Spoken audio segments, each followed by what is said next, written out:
Hello student, দেখো আমরা সপ্তম শ্রেণীর প্রথম স্কুলের গণিতের সমাধানগুলো করব। তার আগে একটু নম্বর বিভাজনটা দেখে নাও। শর্ট প্রশ্ন থাকবে 8টা, হলো মানে 1 নম্বরের 8টা থাকবে, 2 নম্বরেরও 8টা থাকবে, আর 3 নম্বরের মানে সম্পাদ্য মানে শুধু ছবি আঁকবে, ওতে দুটো করতে হবে, 3 নম্বরের দুটো 6। তো একটু এইগুলো একটু এই নম্বর বিভাজনটা মাথায় রেখে তোমরা বইটাকে শেষ করবে, তাতে সুবিধা হবে। চলো একদম প্রথম প্রশ্নটা দেখো, √/1225 এটাকে বর্গমূল করব। তো বর্গমূল আমি বলবো উৎপাদক বিশ্লেষণ পদ্ধতিতেও করা যায়, আবার ভাগ পদ্ধতিতে করা যায়। ভাগ পদ্ধতিতে করলে সুবিধাটা কি, এই যে বড় বড় সংখ্যাগুলো কোনো রকম কষ্ট হবে না, অত ভাগ পদ্ধতিটাই আমি দেখিয়ে দিচ্ছি। দেখো একদম প্রথম প্রশ্ন তুলে দিয়েছি, ভাগ পদ্ধতিটা কেমন করবে একটু বুঝে নাও। বড় সংখ্যা হলে কিন্তু ভাগ পদ্ধতি ছাড়া পারবে না তোমরা, যার জন্য ভাগ পদ্ধতিটা দেখাচ্ছি। 1225 লিখেছি, এই পেছন দিক মানে ডান দিক থেকে দুটো দুটো করে জোড় নিয়ে দাগ দেবো, হলো ক্লিয়ার। এবারে এ পাশে একটা দাগ টানবো। এবার যেহেতু বর্গমূল করব, বর্গ নামতা ডাকবো। তোমরা বর্গ নামতা 2 স্কোয়ার 4, 3 স্কোয়ার 9, 4 স্কোয়ার 16 এগুলো মুখস্থ করে নেবে। তাহলে দেখো 2 2 4, 3 3 9, 4 4 16, বেশি হয়ে যাচ্ছে। তাহলে 3 3 কত হবে? 9। ওকে, তাহলে বিয়োগ করো, তাহলে কত হবে? 3 নামবে। তাহলে দেখো যখন নামবে কিন্তু দুটো নামবে, হ্যাঁ। যখন এই যে নামতাটা ডেকেছিলাম প্রথমে, প্রথম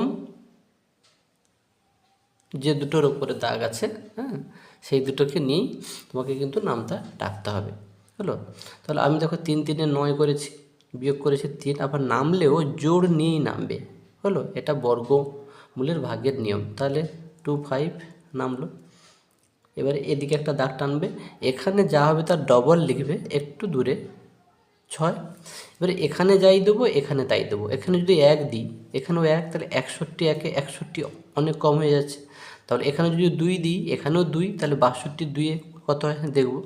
এইভাবে তোমাকে দেখতে হবে। এবারে কততে যাবে একটা ধরার নিয়ম। এখানে যেহেতু 5 আছে, তুমি দেখো বর্গমূল করছো, বর্গ নামটা রাখো, 5 5 25, 25 শেষে তো 5 আছে, দেখো 5 যেতে পারে।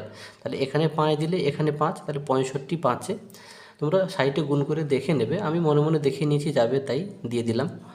এখানে 5, এখানে 5, তাহলে 65 5 দেখো 325। একবারে হয়তো ঢুকবে না, তোমরা বারবার দেখবে, বর্গমূলের ভাগটা শিখতেই হবে। তাহলে কত উত্তর হলো? এটা 35। তাহলে এইটা সমান, তাহলে কত লিখতে পারি? এইটা সমান সরাসরি তোমরা 35ও লিখতে পারো। ওকে, এইটা সমান সরাসরি 35ও লিখে দিতে পারো।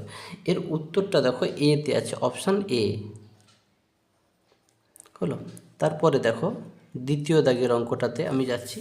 দ্বিতীয় দাগের অঙ্কটাতে হচ্ছে, দেখো এই যে সমকোণী ত্রিভুজের, সমকোণী সমদ্বিবাহু ত্রিভুজের কোণগুলির অনুপাত কত বার করতে বলছে।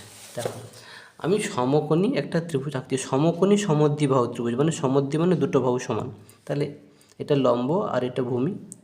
আমি এই দুটো বাহুকে সমান করছি, হলো। ABC নাম দিলাম। তোমরা শর্ট প্রশ্নে কোনো রকম এত কিছু করার দরকার নেই, আমি একটু বোঝানোর জন্য বলছি, হলো। তাহলে এইটা আর এইটা সমান, মানে AB সমান BC, মানে এই বাহুটা এই বাহুটা সমান। সমকোণী মানে কি, এইটা হচ্ছে 90 ডিগ্রি হবে। আচ্ছা, এটা যদি 90 ডিগ্রি হয়, তাহলে এই দুটো মিলিয়ে 90 ডিগ্রি হবে কেন? ত্রিভুজ মানে ত্রিভুজ, পৃথিবীতে যা কিছু ত্রিভুজ থাকুক তার 3টে কোণের সমষ্টি কিন্তু 180 হয়। তাহলে এই একটা কোণ যদি 180 হয়, এই দুটো কোণ মিলিয়ে কত হবে? 90 হবে, তাই না? একটা কোণ তো 90, তাহলে এই দুটো মিলিয়ে তাহলে 90 হবে। তাহলে বিষয়টা ভাবো। আরেকটা জিনিস তোমরা জানবে, দেখো এই যে ক্লাস 8-এ শিখবে, এই বাহুটার বিপরীত কোণ আর এই বাহুটার বিপরীত কোণ, ক্লিয়ার? কি বললাম? যেহেতু এই বাহুটা আর এই বাহুটা সমান, তাহলে এই কোণটা আর এই কোণটা সমান হবে। ওকে, তোমরা এইটাই শিখবে। এই বাহু বিপরীত কোণ এইটা, এই বাহুর বিপরীত কোণ এইটা, এই দুটো কোণ সমান হবে কেন? যেহেতু এই দুটো বাহু সমান। যাই হোক, সেটা পরে আশা করি শিখবে। তাহলে এই দুটো বাহু কিন্তু সমান হবে, মানে কোণ BAC বিএসি সমান কোণ বিসিএ, তাই না, সমান হবে।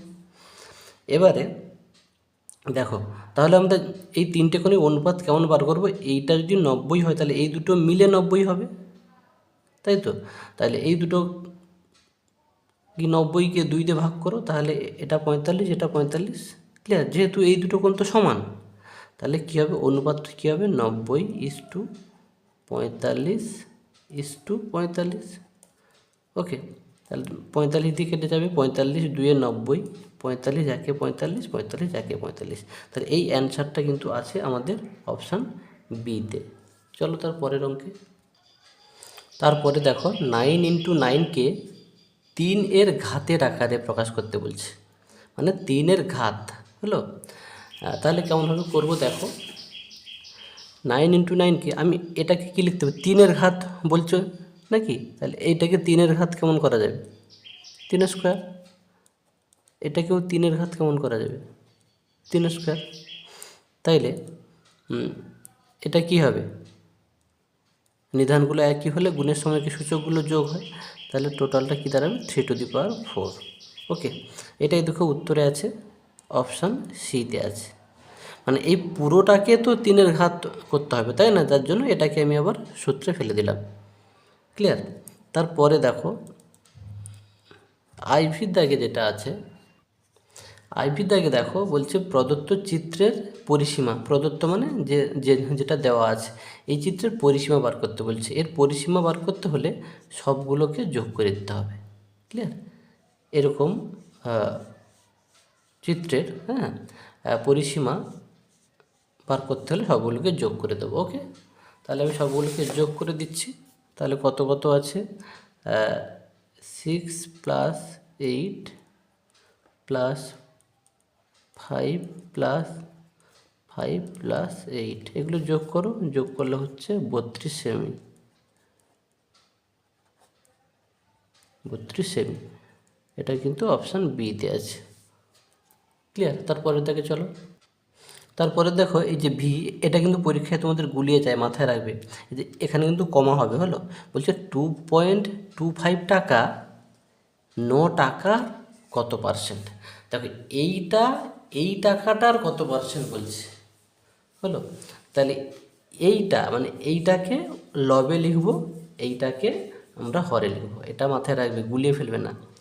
যেই টাকাটা বার করতে বলছে, এই টাকাটা এর মানে 9 টাকার কত পার্সেন্ট, হলো। তাহলে একে কীভাবে আমরা লিখব, তাহলে কোন টাকাটা বলছো, 2.225 টাকাটা, এই টাকাটা 9 টাকা, 9 টাকার কত পার্সেন্ট, এরকম করে লিখে 100 দিয়ে আমরা কিন্তু গুণ করব, হলো। তাহলে এবারে নিশ্চয়ই আশা করি তোমরা পারবে, তার কারণ আচ্ছা এখানে পার্সেন্টেজ চিহ্ন দেওয়ার দরকার নেই, শেষে দেবে।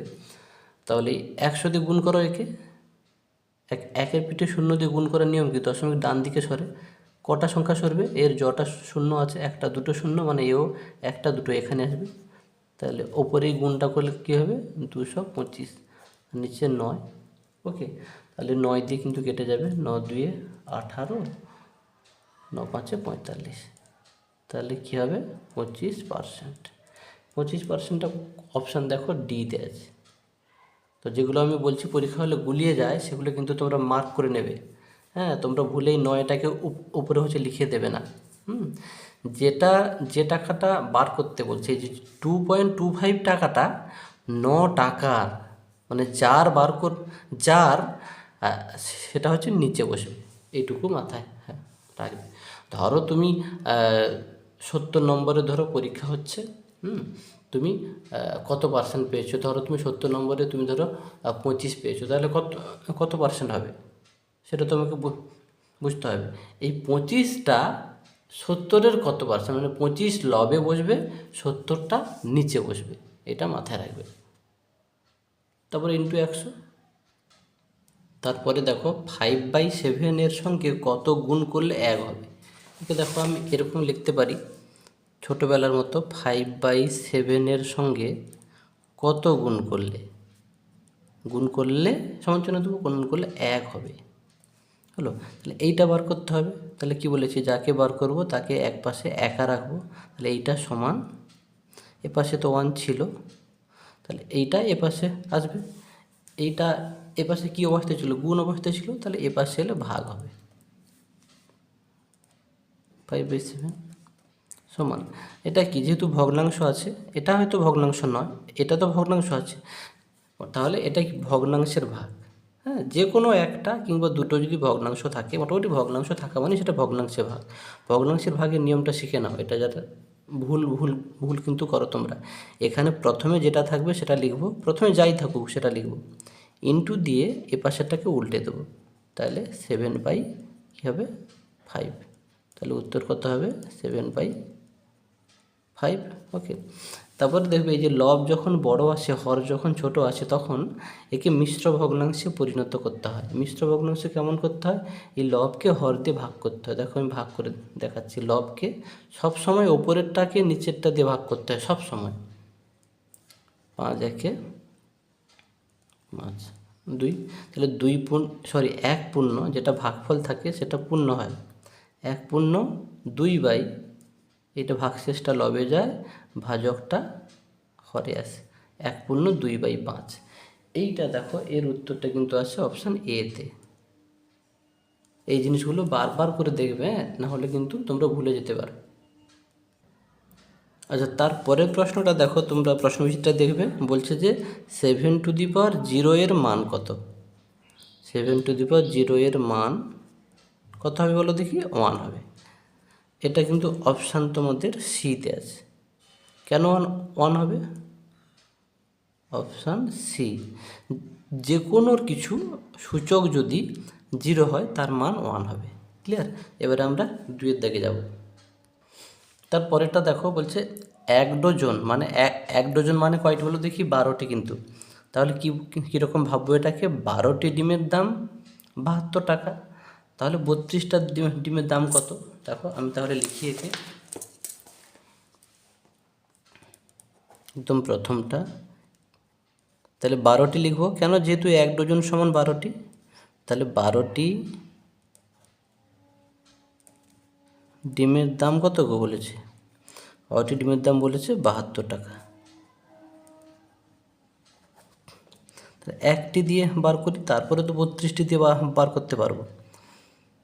সরাসরি 32টা দিয়ে বার করা যায় না, হ্যাঁ, সবসময় একটা দিয়ে আগে মানে বার করে নেবে। তাহলে একটি ডিমের দাম কত হবে, কম হবে। 12টির দাম যা হবে, একটি দাম কম হবে। তো এরকম এক দিয়ে ভাবলে কম হলে কি করতে হয়, ভাগ করতে হয়। ভাগ মানে এখানে যেটা আছে সেটা তো লিখবো, বাই 12 টাকা। এবারে 32টি ডিমের দাম বার করো। 32টি ডিমের দাম, যখন যে লাইনটা করবে তার আগের লাইনটা দিয়ে ভাববে। আমি এখন কি এই লাইনটা করব, তাহলে এই আগের লাইনটা দিয়ে ভাববো। কেমন ভাববো না, একটি ডিমের দাম এত টাকা, তাহলে 32টি ডিমের দাম কি বেশি হবে, বেশি হলে কি হয়, গুণ হয়। এক দিয়ে যখন ভাববে তখন বেশি হলে গুণ আর কম হলে ভাগ, এইটা মাথায় রাখবে। তাহলে এখানে যেটা ছিল সেটা সবসময় তো লিখে দেবো, 72/12 ইন্টু এইটা 32, 12 6 কত, 72, তাহলে 32 আর 6 গুণ করলে হবে 192টি। হলো 1 নম্বর। 2 নম্বরে এত অতএব লিখতে হবে না। চলো তারপরের অঙ্কে যাচ্ছি। দেখো তারপরে এই অঙ্কটা বলছে, দুটি বইয়ের দামের অনুপাত দিয়েছে আর প্রথম বইয়ের দাম দিয়েছে। আচ্ছা, এটা আমি তাহলে কী লিখবো, এটাকে কেমন লিখতে পারি, দুটি বই তো, তাহলে আমি লিখবো প্রথম বইয়ের দাম বাই দ্বিতীয় বইয়ের দাম সমান 2/5, তাই না। আর প্রথম বইয়ের দাম তো দেওয়া আছে, দেখো আমি লিখি তাহলে বুঝতে পারবে। আমি তাহলে কী লিখব, প্রথম বইয়ের দাম বাই দ্বিতীয় বইয়ের দাম। দেখো খুব সহজ, সমান দেওয়া আছে তো বইতে, 2/5। ওকে, তারপরের লাইনটা কী করব, দেখো বইতে প্রথম বইয়ের দাম দেওয়া আছে, তাহলে এইখানে প্রথম বইয়ের দাম বসিয়ে দেবো কত, 322। তাহলে যেখানে দাম দেওয়া আছে, এর দাম দেওয়া আছে, এইখানে বসিয়ে দিলাম। আর নিচে এটা বার করতে হবে, দ্বিতীয় বইয়ের দাম সমান কত 2/5। বা এবারে কি করব, যখন সমান চিহ্নের দুপাশে ওপর নিচে কিছু করা যায় না তখন আমরা কি কোণাকুনি গুণ করে দিই। তাহলে এইটা আর এটা গুণ করব, তাহলে 2 গুণিতক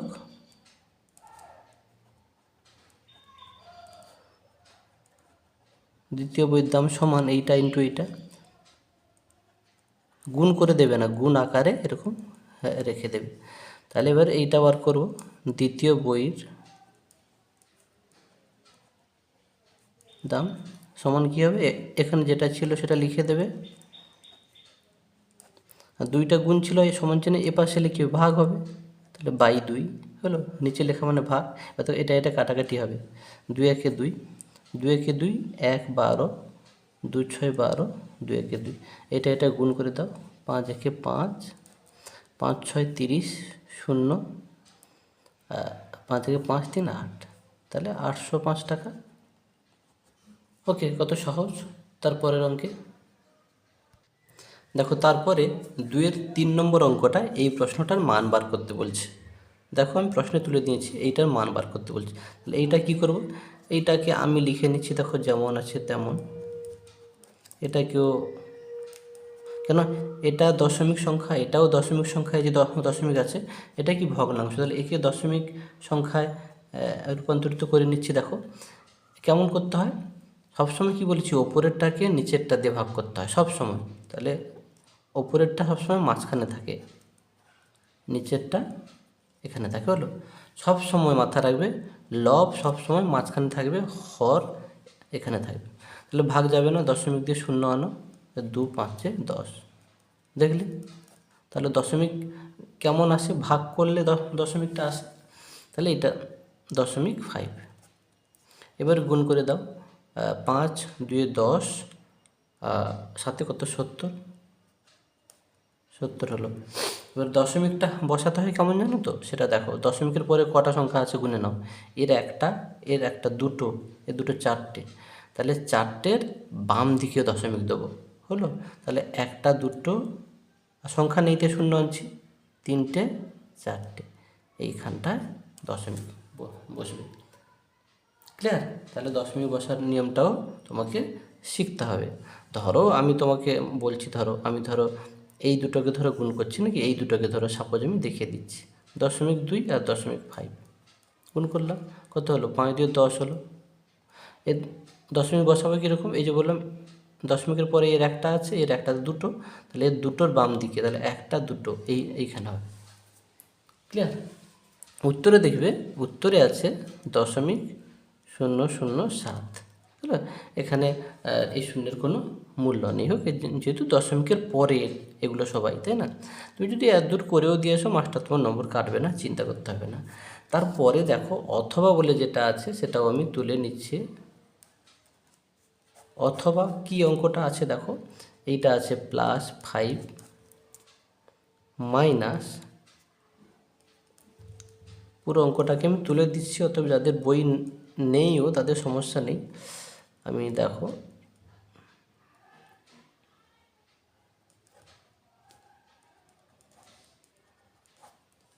ক্লিয়ার? এবারে দেখো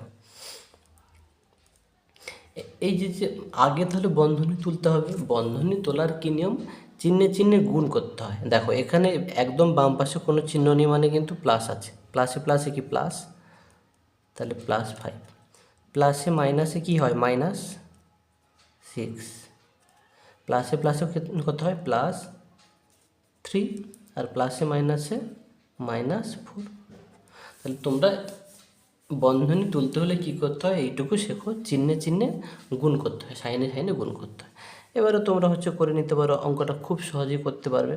এটা কত, +5 আর +3, তাহলে 5 3 8টা, 8 মাইনাস কত, -6 আর -4, তাহলে মাইনাস মোট কটা, -10টা হয়ে গেল। এবার সমান চিহ্ন দাও, 8 থেকে 10 বাদ দিলে কত হবে, -2 হবে, তাই না? এই হলো। তারপরে দেখো 2 নম্বর দাগের শেষ অঙ্কটা আমি তুলে নিয়েছি। দেখো এটাই প্রশ্নে ছিল। এইটা সমান কী লিখবো দেখো, সরলের কী নিয়ম, আগে বন্ধনীর কাজ, এই যে বদমাস শিখেছিলে, হ্যাঁ বদমাস কি সরলের নিয়ম, আগে বি মানে বন্ধনীর কাজ আগে, তাহলে যেটার কাজ আগে সেইটা করব আর বাকিগুলো তুলে যাব। তাহলে এটা আমি তুলে যাচ্ছি, তখন 9/10 ভাজিত এটার কাজ করতে কাটাকাটি হবে, 2 1 2, 2 4 8, তাহলে ওপরে কত থাকলো, শুধু 3 থাকলো, আর নিচে কত থাকলো, 4 5 20। ওকে, সমান সেই দেখো ভগ্নাংশের ভাগ এসছে, ভগ্নাংশের ভাগের নিয়ম এক্ষুনি কি বলেছিলাম, যে প্রথমে যেইটা থাকে যাই থাকুক সেটা দেখে দেখে লিখে নেব, হলো ইনটু চিহ্ন দিয়ে এটাকে উল্টে দেবো, তাই তো। তাহলে 20/3, 10 একে 10, 10 2 20, 3 1 3, 3 3 9, তাহলে 3 2 6 অ্যান্সার। ক্লিয়ার? এর উত্তর কত হবে, 6। তারপরে দেখো 3-এর দাগে প্রথম প্রশ্নটা আমি পুরো প্রশ্নটাকেই তুলে নিয়েছি, অতএব বই দেখতে হবে না। এটাকে কেমন করব দেখো, এটাকে কি বর্গমূল চিহ্ন বলে, এটাকে বর্গমূল চিহ্ন বলে, হলো ইংলিশে রুট ওভার বলে। আচ্ছা 5⁴ মানে কি, 4টে 5, তাই তো, 4টে 5। 8 স্কোয়ার মানে কি, 2 8। এবারে দেখো এই যে বর্গমূল মানে এই যে রুট ওভার চিহ্নের বাইরে বেরোনোর নিয়ম কি বলে দেখো, প্রতি জোড়ের জন্য একটা করে বাইরে বেরোবে। তাহলে এই জোড়ের জন্য একটা 5 বাইরে বেরোলো,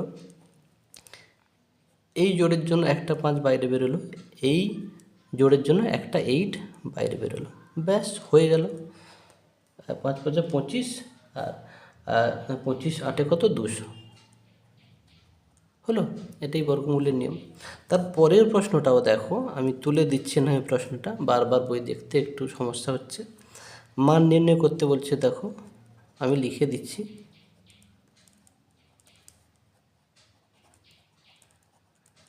কি আছে প্রশ্নটা, 6⁴ ইন্টু 3⁸ বাই 3⁻10। এটা সূচক থেকে দিয়েছে, আশা করি তোমরা বুঝতে পেরে গেছো। এগুলোকে কি করব, এই যে নিধানগুলোকে, এগুলোকে নিধান বলে, এগুলোকে সূচক। এটা নিধান, এটা সূচক, এটা নিধান, এটা সূচক। এই নিধানগুলোকে এরা হয় কোনো বর্গ বা ঘননামতায় আছে কিনা দেখবে, নাহলে এমনি ভাঙা যায় কিনা দেখবে। 6 দেখো এমনি ভাঙা যাবে, তাহলে 6 কি 2 × 3 6, আর ওপরে তো 4 ছিল, ওপরে 4 আমি লিখে দিলাম। 3কে কোনোভাবে ভাঙা যাবে না, তাহলে 3 কি কারোর সূচক তৈরি করা যাবে, নিশ্চয়ই নয়। 3⁸ এটা ও 3⁻10। এটাকে কি লিখতে পারি, 2⁴ ইন্টু 3⁴ কেন, এই পুরোটার উপরে তো 4 আছে, তাহলে এর উপরেও 4, এর উপরেও 4, ইন্টু এটা 3⁸ বাই 3⁻10। ক্লিয়ার? এবারে দেখো আমরা যেটা করব, এটা তো 2⁴ ইন্টু এটা কি গুণের সূত্রে কি এর দুজন যোগ হবে, কেন, যেহেতু এরা একই, নিধানগুলো একই হতে হবে, তবে গুণের সময় সূচকেরগুলো যোগ হয়। তাহলে 3⁴ প্লাস 8 বাই 3⁻10 হলো। তোমাদের সেরকম স্টেপ জাম্প যদি মারার ক্ষমতা থাকে মারতে পারো। 2⁴ ইন্টু এটা কী হবে তাহলে, 3⁻12, তাই তো, এটা যোগ করলে 12 বাই 3⁻10 সমান, এটা কী হবে 2⁴ ইন্টু এটা কি ভাগের সূত্রে পড়বে, তাহলে এটা বিয়োগ করলে কি 12 থেকে 10 বিয়োগ করলে কত হবে 2, সরাসরি বিয়োগ করে লিখেও দিতে পারো, কেন অনেকটা বড় হয়ে যাচ্ছে অঙ্কটা। ওকে, এবারে দেখো এটা তো কোনো সূত্র নেই, এই নিধানগুলো আলাদা হলে সূচকগুলো একই হতে হবে, তখন একটা সূত্র ছিল, যে যেখানেই পড়ো স্যারের কাছে সূত্রগুলো শিখে নেবে, না হলে বুঝতেই পারবে না। সমান এটাকে তাহলে আমি কী লিখতে পারি বলো দেখি, ভেবে বলো এটাকে আমি কি লিখব। আচ্ছা এখানে কিন্তু সূত্রের প্রয়োজন নেই, কেন, এখানে মান বার করতে বলছে, তাহলে এটা 2^4 মান কত হবে? 2^4 সমান 16, আর 3 স্কোয়ার কত হচ্ছে 9, তাহলে 16 9 কত 144। যদি বলে যে এই মানে মান বার করে মানটাকে ঘাতে প্রকাশ করো, তখন কি করব? এইটাকে 12 স্কোয়ার লিখে দেবো। ক্লিয়ার? 12 স্কোয়ার মানে কি 144। অতএব প্রশ্নগুলিকে খুব ভালো করে বুঝতে হবে কি চাইছে প্রশ্নকর্তা। অঙ্কে এই জন্য খুব তাড়াহুড়ো করলে চলবে না। হলো, যদি বলতো মান নির্ণয় করে ঘাতে প্রকাশ করো, তখন কি এতদূর করবো, করে তারপরে আর একটা লাইন হচ্ছে লিখতে হবে যে এইটা সমান 12 স্কোয়ার। চলো তার পরের অঙ্কে। তার পরের অঙ্কটা দেখো, এটা কিন্তু তোমরা ভুলে যাও, যেগুলো আমি মার্ক করে দিচ্ছি ভুলে যাও বা পরীক্ষা হলে ভুল করে আসো, সেগুলোকে তোমরাও কিন্তু মার্ক করবে, ওগুলোই ভুল হবে।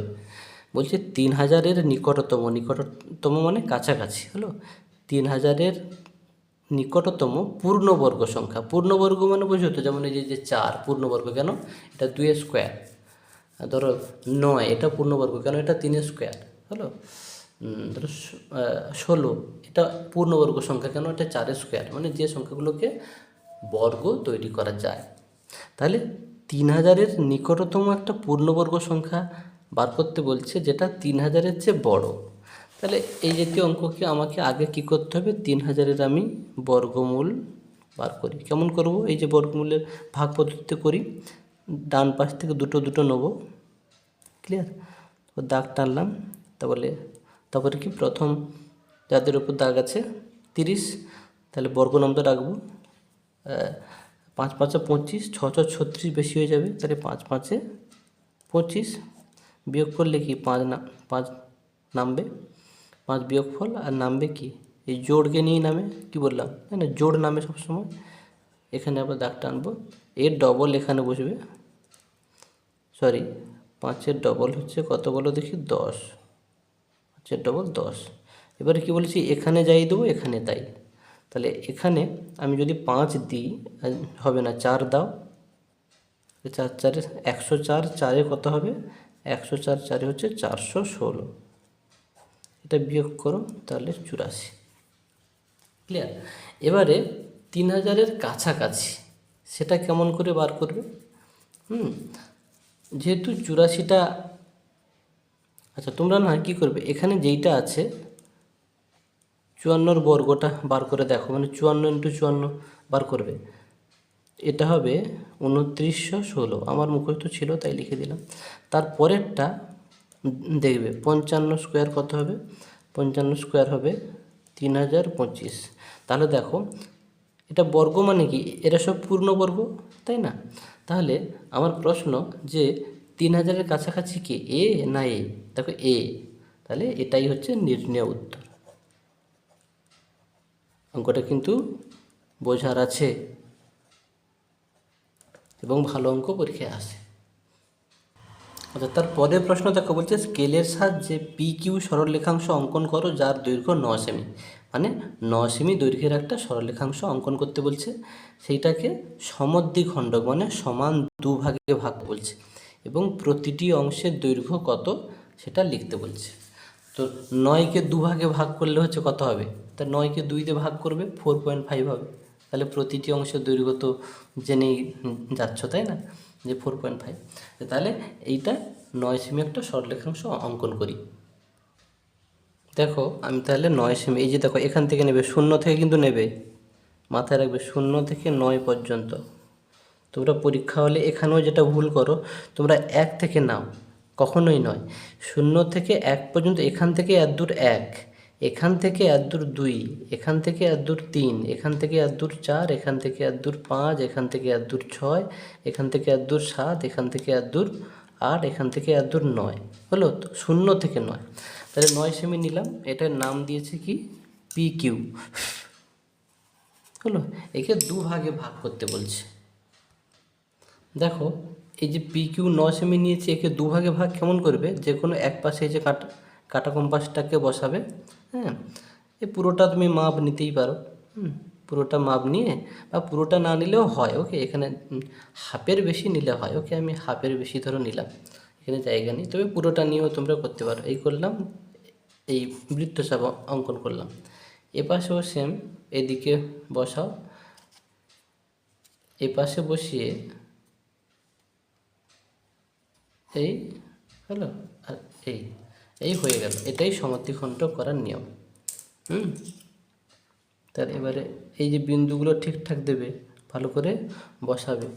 এই যে ছেদ করছে দুটো সরলরেখা যেখানে ছেদ করছে, এই টেনে দাও, হলো। তাহলে এই পি কিউ 9 সেমি দৈর্ঘ্যের একটা সরলরেখা পি কিউকে সমান দুটো ভাগে ভাগ করা হলো। এর প্রতিটি ভাগের দৈর্ঘ্য কত হবে? সমান 2 ভাগে ভাগ করেছি তো, তাহলে অতএব লিখে দেবে যে প্রতিটি ভাগের দৈর্ঘ্য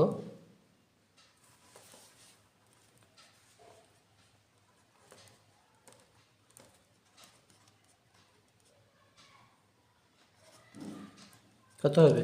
তুমি মেপে নাও, 9কে 2 দিয়ে তুমি ভাগ করতে পারো, বা এখানে তুমি মেপে নাও। তাই এইটা একটা ভাগ আর এইটা একটা ভাগ, দুটো প্রতিটি ভাগ মানে যে কোনো একটা ভাগের দেখাতে বলছে।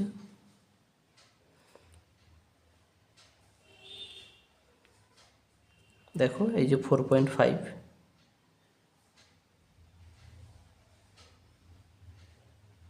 দেখলে? এই যে দেখো, এই যে 4 পয়েন্ট, এই যে 5। হ্যাঁ, তোমরা এক কাজ করবে, পুরোটার মাপ নেবে, যেটা নিয়ম। এই পুরো সরলরেখাটার, এই যে পুরো সরলরেখাটার মাপ নেবে, নিয়ে এদিকে ঘোরাবে, এদিকে ঘোরাবে। আমার এখানে দেখা যায়নি বলে আমি দেখাতে পারলাম না। এদিকে আর এদিকে, হলো। বৃত্তচাপ করে যেখানে ক্রস করবে এরকম যোগ করে দেবে। তাহলে প্রতিটি ভাগের দৈর্ঘ্য কত হবে? 4.5 সেমি,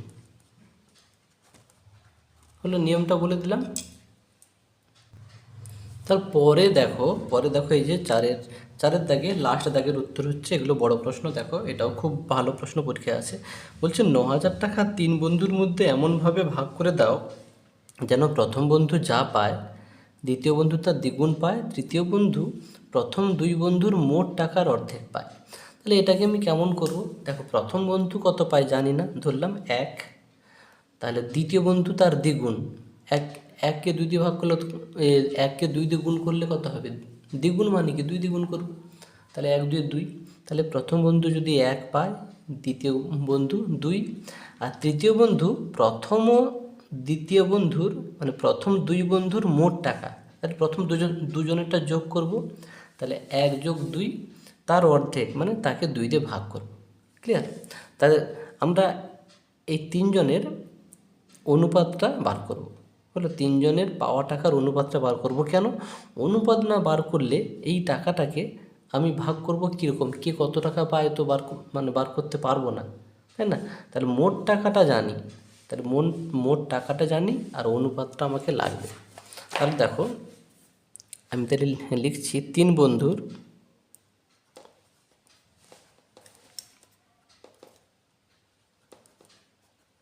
বন্ধুর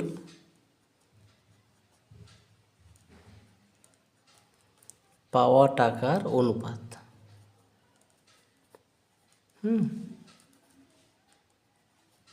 অনুপাত কত হবে? কত? প্রথম জন 1:, দ্বিতীয় জন কি বলেছে? এর দ্বিগুণ, মানে একে 2 দিয়ে গুণ করলে কত হবে? 2:, তৃতীয় জন কত বলছে? দুজনের মোট টাকা, দুজনের মোট কত? এই দুজনকে যোগ করে মোট টাকার অর্ধেক বার করতে হয় কেমন? 2 দিয়ে ভাগ করে। হয়ে গেল, খুব সহজ। তাহলে 1:2, এটা কি হবে? 3/2। এবারে দেখো, এ পূর্ণ সংখ্যা, এ পূর্ণ সংখ্যা, এ ভগ্নাংশ, তাহলে এদের সবাইকে পূর্ণ সংখ্যা করার একটা নিয়ম আছে। এই নিচের হরগুলো লসাগু করে ওই লসাগু দিয়ে 3 জনকে গুণ করতে হবে। তাই এখানে কেউ নেই, শুধু 2 আছে, তাহলে 2 দিয়ে সবাইকে গুণ করে দিচ্ছি, এটাই নিয়ম। তাহলে 1 × 2 2:, 2 × 2 3/2 × 2, মানে এরা যে যেমন আছে থাকবে, শুধু লসাগু দিয়ে গুণ করে দেবো, হলো। এখানে এর নিচে কিছু নেই, এর নিচে কিছু নেই, শুধু 2 আছে, যার জন্য 2 দিয়ে সবাইকে দেখো গুণ করে দিয়েছি। তাহলে এটা কেটে যাবে, তাহলে এটা করতে হবে 2 × 2, এটা 2 দিয়ে 4, এটা 3। 3 জনের পাওয়া টাকার অনুপাত বেরিয়ে গেল। এবারে দেখো, তাহলে অতএব আমি কী লিখব? প্রথম বন্ধু পাবে, তাহলে মোট টাকাটা কত? 9,000, তাই তো? 9,000 ইন্টু প্রথম বন্ধু কত? 2 আছে প্রথমে, 2 বাই এদের যোগফলে, এটাই নিয়ম। হ্যাঁ, 4 5 6 3 9 হলো 2/9। এবার দ্বিতীয় বন্ধু পাবে কত, সেই মোট টাকাটা কত 9,000 ইন্টু দ্বিতীয়টা কোনটা, এটা 4, তাহলে 4 এদের যোগফল মানে 4/9। তৃতীয় বন্ধু কত পাবে, তৃতীয় বন্ধু পাবে মোট টাকাটা কত, সেই 9,000। তৃতীয়টা কোনটা, এইটা, তাহলে এইটা বাই এদের যোগফল। এটাই এভাবে বার করতে হয়, ক্লিয়ার। এবারে সমান চিহ্ন দিয়ে তিনজনটা বার করে নিচ্ছি। তখন 9 কাটবে, 9কে 9, 9কে 9, 3টে 0, এটাও 9কে 9, এও 9কে 9, এটাও 9 কেটে যাবে। দেখো 1002 কত 2000, 1004 কত 4000 হলো, আর 1003 3000, 3000 কি টাকা লিখে দেবে, হলো 3000 টাকা। ক্লিয়ার, খুব সহজ। তারপরে দেখো এই অঙ্কটা তোমরা মার্ক করে নাও। কেন মার্ক করে নাও বলছি, এগুলো তোমরা প্রচুর পরীক্ষা হলে তোমাদেরকে গুলিয়ে দেয়, মানে তোমার ঠিক মাথায় আনতে পারো না। বলছে একটি বাড়ি 20 জন লোক 30 দিনে সম্পূর্ণ করে। বোঝো, একটি বাড়ি 20 জন লোক 30 দিনে সম্পূর্ণ করে, কিন্তু দেখো এখানে কি বলছে 6 দিন পর 8 জন লোক অসুস্থ হয়ে যায়। ক্লিয়ার, এখান তো বলেন যে কাজটা কিছুদিন শুরু টুরু এরকম কিছু কিন্তু বলেন। তো 6 দিন পর কিছুজন লোক অসুস্থ হয়ে যায়, বলছে কত দিনে বাড়িটি সম্পূর্ণ করবে। তাহলে আমি দেখো কি করব, এটা কি জন আছে লোক সংখ্যা দিন সংখ্যা, আমি লিখে নিচ্ছি। দেখো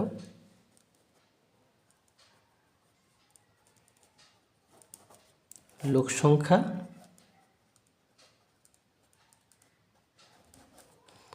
আর দিন সংখ্যা, তাহলে কি 20 জন লোক, তাই তো 20 জন লোক 30 দিনে সম্পূর্ণ করে, তাই তো। কিন্তু ওই যে বললাম 6 দিন পর বলেছে, তাহলে কি 30 বিয়োগ 6 24, তারপর 8 জন লোক অসুস্থ হয়ে যায়, তাই তো। তারপরে কি বলেছে, 8 জন লোক অসুস্থ হয়ে যায়, তাহলে বাকি লোকে কত দিন করবে, তাহলে 8 জন লোক অসুস্থ মানে কি 20 বিয়োগ 8 সমান কত 12, 12 জন লোকে কত দিন লাগবে। এইভাবে সমস্যাটা তোমাকে, এইটাকে কি বলে সমস্যা তৈরি করা। এবারে কি এর সঙ্গে এর সম্পর্ক বার করতে হবে। তাহলে এখানে লোক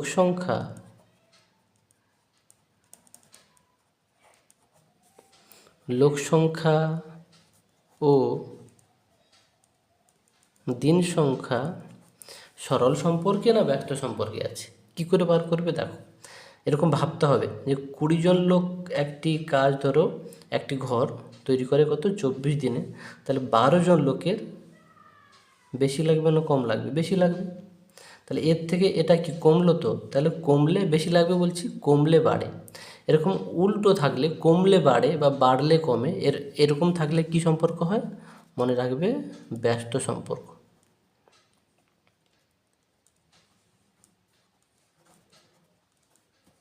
ব্যস্ত সম্পর্কে আছে।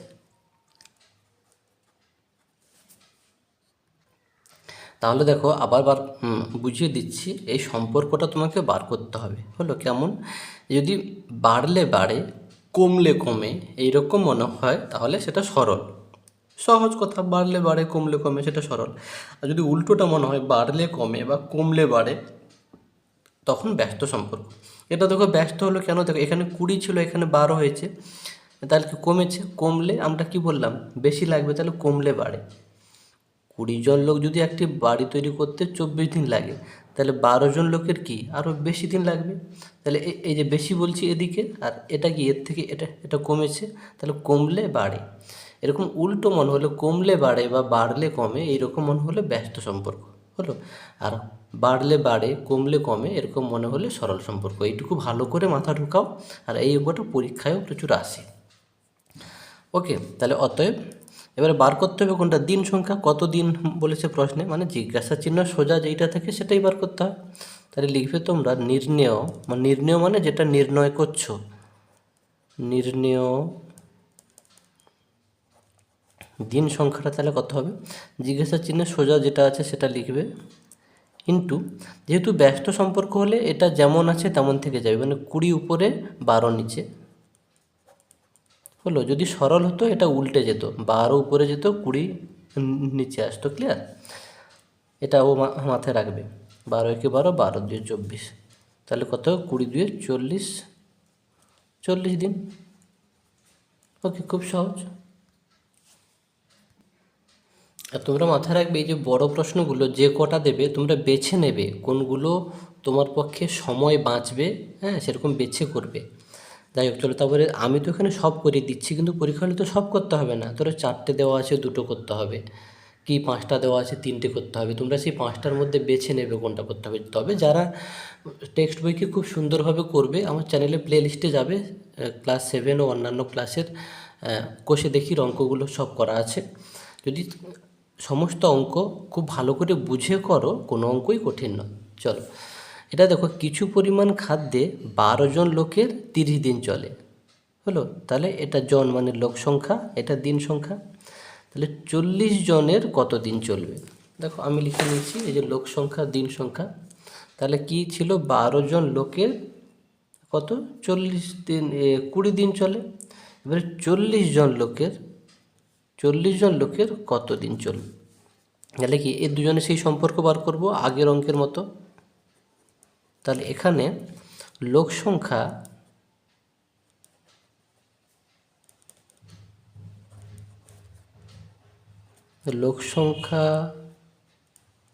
ও দিন সংখ্যা কি সম্পর্কে আছে বার করো, সেরকম একই রকম ভেবে 12 জন লোকের কি 20 দিন, কিছু খাদ্য 12 জন লোকের 20 দিন চলে, তাহলে ওই খাদ্য 40 জন লোকের কি কম নিশ্চয়ই লাগবে। তাহলে এটা কি এর থেকে বেড়েছে আর এটা কম লাগে বলছি, বাড়লে কমে, সেই ব্যস্ত সম্পর্ক।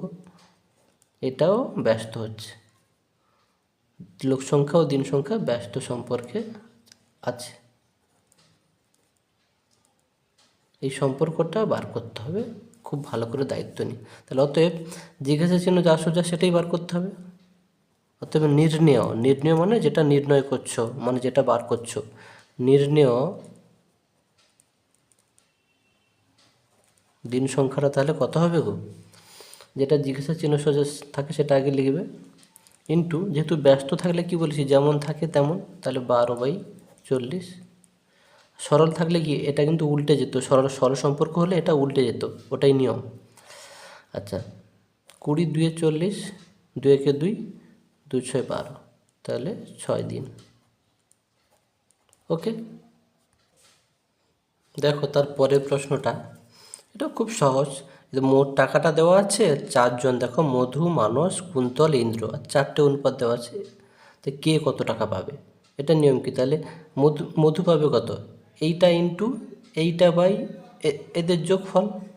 আবার মানস কত পাবে, এই 12,100 ইন্টু 2 বাই এদের যোগফল। তারপরে কুন্তল কত পাবে, সেই 12,100 ইন্টু এটা 4 বাই এদের যোগফল। আর শেষেরটা কি, ইন্দ্র কত পাবে, 12,100 ইন্টু এই শেষেরটা বাই এদের যোগফল। এটাই নিয়ম, এখন করে দিচ্ছি। তাহলে মধু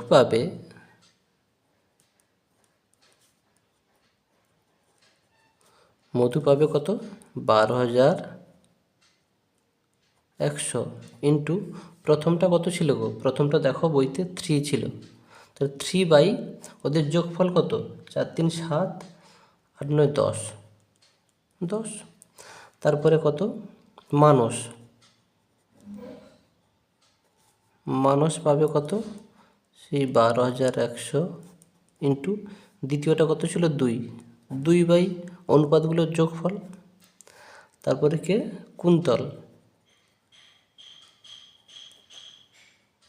কুন্তল পাবে কত, কুন্তল পাবে সেই দেখো মোট টাকাটা কত, 12,100। কুন্তলকে তৃতীয় জন, তাহলে তৃতীয় অনুপাতটা কত, 4, তাহলে 4 বাই অনুপাতগুলোর যোগফল 10।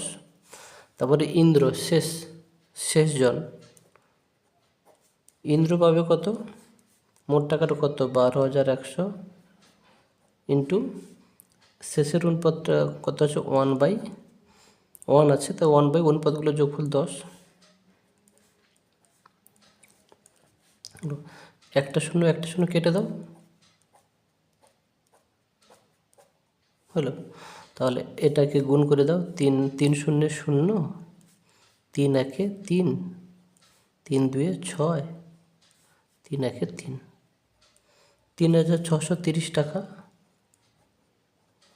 ওকে, এটা গুণ করো, 2 শূন্যে 0, 2 একে 2, 2 দুয়ে 4, 2 একে 2, 2420 টাকা।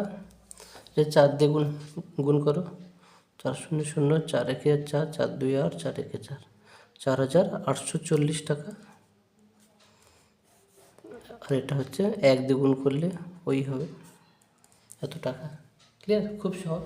তো যেগুলো সহজ সেগুলো নিয়ে এত চিন্তা করার দরকার নেই, কিন্তু যেগুলো আমি বলছি পরীক্ষা হলে তোমাদের ভুল হওয়ার সম্ভাবনা বেশি, সেগুলোকে বারবার দেখবে। আর যদি আমার বোঝানোতে যদি খুব তাড়াহুড়ো হয়, তোমরা দেখবে এই সেটিংসে গিয়ে, ইউটিউবের সেটিংসে গিয়ে স্লো করে নেওয়া যায়। আর যাদের মনে হচ্ছে স্লো, তারা একটু স্পিড করে নেবে। তারপরে শেষ প্রশ্নটা দেখো, এই সম্পাদ্য। দেখো যে স্কেল পেন্সিল ও কম্পাসের সাথে 60 ডিগ্রি কোণ আঁকতে বলছে, এঁকে তাকে সমদ্বিখণ্ডিত মানে সমান দুভাগে ভাগ করতে বলছে। এবার উৎপন্ন কোণ দুটির পরিমাণ, মানে দুটো কোণ 60কে 2 ভাগে ভাগ করলে কি 30 হবে। তাহলে দুটো কোণের পরিমাপ কত বুঝতে পারছো? এটা তো নিশ্চয়ই 30 হবে, বুঝেই নিয়েছো। এটা তো তোমরা লিখেই দেবে এমনিতে, কিন্তু সমদ্বিখণ্ডকটা তো করতে হবে, মানে সমান দুভাগে ভাগ করতে হবে, সেটা আমি দেখিয়ে দিচ্ছি। দেখো দেখো তোমরা 60 ডিগ্রি কোণ কেমন আঁকবে। একদম প্রথমে যে কোনো একটা সরল রেখা টেনে নেবে। ক্লিয়ার? এবার দেখো এই যে কাঁটা কম্পাসের সাহায্যে যে কোনো একটা মাপ নিয়ে তোমরা যে কোনো এক পাশে বসিয়ে, এই যে মাপটা, এই যে বড় ছোট ইচ্ছা খুশি যে যেমন খুশি মাপ নিয়ে যে কোনো এক পাশে বসিয়ে এরকম করে, আমি না একটু বড় নিচ্ছি, কী বললাম, ইচ্ছা খুশি মাপ নেবে, এই একটা বৃত্তচাপ অঙ্কন করবে। ক্লিয়ার? এই একটা বৃত্তচাপ অঙ্কন করবে, করে এটা একটু বেঁকে গেল।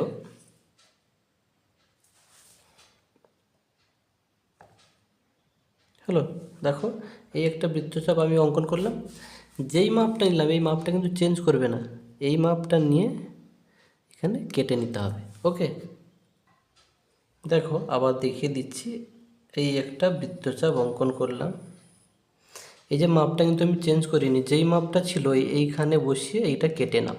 এই প্রথমবার যেটা কাটি সেটা কত, 60 হলো। যদি বলতো 120, তাহলে আবার দ্বিতীয়বার কাটতাম, তাই না? এইটা হয়ে গেল 60 ডিগ্রি কোণ। এখানে একটা বিন্দু দিয়ে দেবে ছেদে, এবার এই দুটোকে যোগ করে দিলেই দেখো 60 ডিগ্রি কোণ কিন্তু উৎপন্ন হয়ে যাবে। ক্লিয়ার হলো? এবার এই কোণটাকে আবার, এটা কত ডিগ্রি, 60 ডিগ্রি হলো, এটাকে আবার দুভাগে ভাগ করতে বলি। দুভাগে ভাগ করার নিয়মটা দেখো, এই মাপটা, এই কোণটার মাপটা এরকম করে নিয়ে নেবে তোমরা। দেখো এই মাপটা নিলাম, এই মাপটা নিয়ে এবারে কী করছি দেখো, এখানে বসানো হচ্ছে, তাহলে এইখান দিয়ে একটা বৃত্তচাপ অঙ্কন করো, আর এ পাশে বসিয়ে এ পাশে একটা বৃত্তচাপ অঙ্কন করো। এইটা আর এইটা যোগ করে দাও, যোগ করে দিলেই সমদ্বিখণ্ডক হয়ে যায়। তাহলে সমদ্বিখণ্ডকের নিয়মটা সরলরেখাকেও যেমন সমদ্বিখণ্ডক করা হয়, পুরো সরলরেখাটার মাপ নিয়ে দুপাশে দিয়ে বৃত্তচাপ অঙ্কন করা হয়, এটাও তাই। পুরো কোণটার মাপ নিয়ে এ পাশ থেকে একবার করলাম আর এ পাশ থেকে একবার করলাম, তাই না? এ পাশ থেকেই একবার করলাম আর এ পাশ থেকেই একবার বৃত্তচাপ অঙ্কন করলাম, হয়ে গেল। এবার তোমরা নাম দিতেই পারো, এটা ধরো ও নাম দিলে, আর এটা ধরো এ, আর এটা বি। এবার বলছি কি প্রতিটা, এটা ধরো পি, প্রতিটা কোণের মাপ চেয়েছে কত হবে, 30 হবে। তাহলে এইটা 30, এই কোণটাকে লিখবো কেমন, এই কোণটা, তাহলে এ ও বি। তাহলে তুমি লেখো কোণ এ ও পি সমান কত হবে, 30 ডিগ্রি। আর এই পি ও বি মানে এই কোণটা, এই নামগুলো লিখবে, পি ও বি, এটাও কত হবে, 30 ডিগ্রি। ক্লিয়ার? আর টোটাল পুরোটা সেটা কত, 60 ডিগ্রি লিখে দিতে পারো। এ ও বি, এ ও বি সমান কত, 60 ডিগ্রি। এগুলো কেমন লেখা হয় মোটামুটি যেইখানে কোণটা থাকে, হ্যাঁ, তুমি ধরো এই কোণটাকে লিখছো, তাই তো? তুমি ধরো এই কোণটার নাম দেবে কেমন, এ ও বি, পিও লিখতে পারো, আবার পি ও বিও, পি ও এও লিখতে পারো। ধরো এই কোণটার নাম কি, পি ও বি লিখতে পারো, আবার কেউ হয়তো লিখবে বি ও পি, এটাও ঠিক।